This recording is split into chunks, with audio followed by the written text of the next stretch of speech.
नमस्कार, आप देख रहे हैं 9 भारत समाचार। शिमला में आयोजित पत्रकार वार्ता को संबोधित करते हुए उप मुख्यमंत्री मुकेश अग्निहोत्री ने कहा कि फैंसी नंबरों के लिए ऑक्शन पॉलिसी से विभाग को अब तक 37 करोड़ रुपए की कमाई हो चुकी है और यहां व्यवस्था विभाग की आय का एक प्रमुख साधन बन गई है। उन्होंने कहा कि कई नंबर 25 लाख रुपए तक की कीमत के हैं।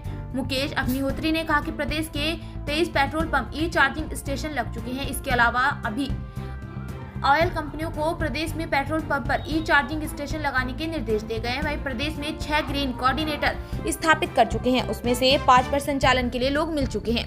वहीं उन्होंने कहा कि टूरिज्म विभाग के 65 होटल में भी ई चार्जिंग स्टेशन स्थापित किए गए हैं। पहले चरण में 11 होटल में लगेंगे, वहीं दूसरे चरण में 45 होटल लगाए जाएंगे। उप मुख्यमंत्री ने कहा कि विभाग ने अगले वित्त वर्ष 2025-26 के लिए 1000 करोड़ रुपए के अधिक का लक्ष्य निर्धारित किया।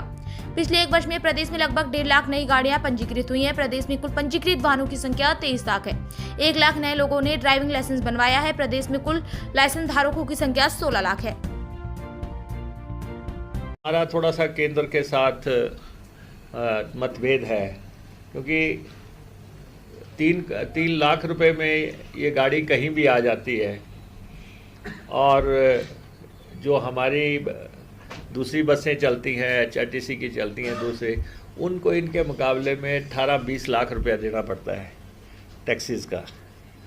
तो बहुत भारी अंतर है। लेकिन हमने अपने तरीके से पहले इसका एक पोर्टल था, केंद्र सरकार ने बना के रखा, केंद्र ने वो भी हटा दिया। लेकिन हम अपना पोर्टल बनाएंगे राज्य का और उसमें जो है ये राशि लेंगे। लेकिन जो बाहर से गाड़ियां आती हैं उनसे हमें 17 करोड़ मिला है, नंबरों से हमें 37 करोड़ रुपए मिला है। एक जिन गाड़ियों के जो है टैक्स के भुगतान नहीं हो रखे थे, हमने उनको लगभग 2 साल का समय दिया होगा। हाँ, 2 साल का। 2 साल का हमने समय दिया कि आप अपने टैक्सेस जमा करा दो। और कई दफ़ा हमने ये डेट बढ़ाई, लेकिन हमें इससे 14 करोड़ रुपया ही आया है। काफ़ी गाड़ियां ऐसी हैं जिन्होंने टैक्स नहीं दिए हैं और हमने खुला मौका दिया है।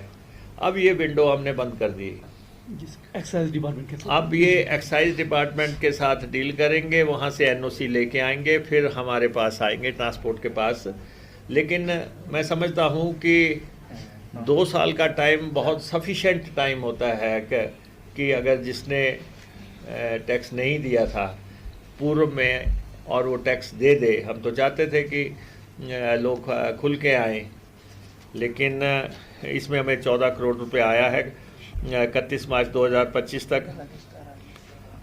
और जो डिफ़ॉल्टर्स हैं, टैक्स के डिफ़ॉल्टर हैं, जिनके हमारा डिपार्टमेंट रेगुलेट करता है, उस माध्यम से हमें 23 करोड़ रुपए आया है। और ये मैं आपको बताना चाहता हूँ कि हमारे जो फास्टैग लगे हुए हैं और फास्टैग के तहत जब गाड़ी निकलती है उसमें 5 तरह के जो मसले हैं वो ट्रांसपोर्ट डिपार्टमेंट उनको डील करता है। एक तो आप देखते हैं कि कहीं हेलमेट का चलान हो गया, कहीं सीट बेल्ट का चलान हो गया, कहीं ओवर स्पीडिंग का चलान हो गया, वो पुलिस करती है सड़कों पे या ऑफिसर्स करते हैं या दूसरे लोग। लेकिन जो हमारी प्रणाली है कि जहाँ पर फास्टैग से गाड़ी आपकी निकलती है तो 4-5 तरह की चीज़ें हैं कि क्या आपकी गाड़ी ने रजिस्ट्रेशन करवाई है, क्या आपकी गाड़ी ने इंश्योरेंस करवाई है, क्या आपकी गाड़ी ने टैक्स दिया है, क्या आपकी गाड़ी ने पोल्यूशन का सर्टिफिकेट है, ये पासिंग उसकी हुई है।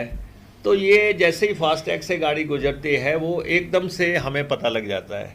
इन 5 चीज़ों का हमारे डिपार्टमेंट को पता लग जाता है कि आप कहाँ पे डिफ़ॉल्टर हैं। ये प्रणाली हमारी हिमाचल प्रदेश में बहुत अच्छे से काम कर रही है। हालांकि फास्टैग की प्रणाली को केंद्र ने बदलने की बात कही है और वो जो भी इन प्लेस आएगी प्रणाली उसके मुताबिक हम भी काम करेंगे, लेकिन अभी तक जो है फास्टैग